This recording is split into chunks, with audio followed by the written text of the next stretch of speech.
Assalamualaikum warahmatullahi wabarakatuh. Jumpa lagi dalam pelajaran Bahasa Indonesia bersama Rani Yunika Sari. Hari ini kita akan mempelajari tentang teks eksposisi dalam media massa. Topik pembelajaran hari ini yaitu mengenali unsur-unsur teks eksposisi.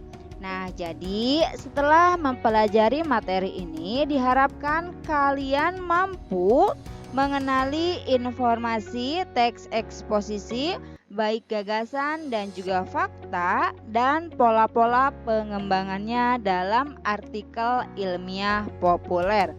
Nah, kalian tentu pernah membaca surat kabar atau majalah.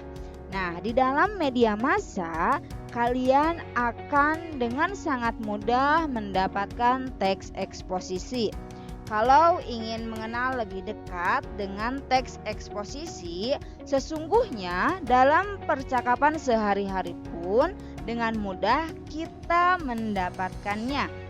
Nah, ketika menyampaikan uraian dan di dalamnya terdapat banyak pendapat pribadi dengan tujuan untuk meyakinkan orang lain, berarti itu tandanya kamu sedang menyampaikan teks eksposisi.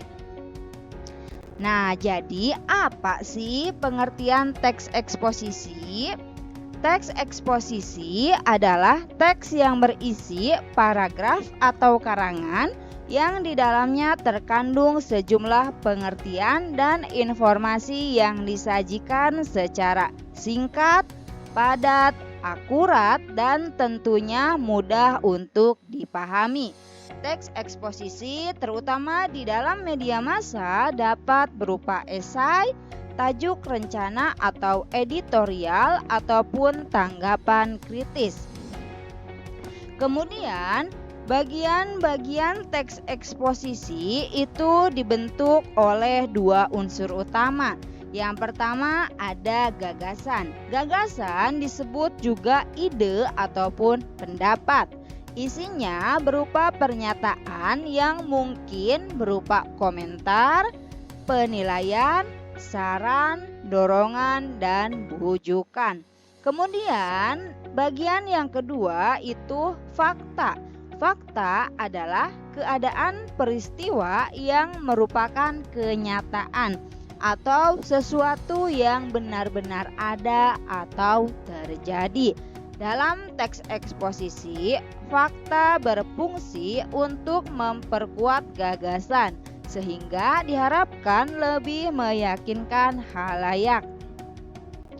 Kemudian apa sih tujuan teks eksposisi itu? Nah, eksposisi mempunyai tujuan yaitu mengabarkan atau memberikan pengertian dengan gaya yang singkat, padat, dan jelas. Kemudian ciri-ciri teks eksposisi. Yang pertama, gaya informasinya perluasan atau mengajak. Yang kedua, penyampaian teksnya secara lugas, jelas dengan bahasa yang baku. Kemudian yang ketiga, bersifat tidak memihak atau tidak memaksakan kemauan penulis terhadap pembacanya. Yang keempat, netral, objektif, akurat, dan terpercaya. Dan yang terakhir, menyajikan sebuah fakta yang digunakan sebagai alat kontras dan kontribusi. Kemudian selanjutnya ada jenis-jenis paragraf berdasarkan letak gagasan utamanya. Yang pertama ada paragraf deduktif. Paragraf deduktif adalah paragraf yang gagasan umumnya terletak di awal paragraf. Yang kedua, paragraf induktif adalah paragraf yang gagasan utamanya terletak di akhir paragraf atau pada kalimat penutup paragraf.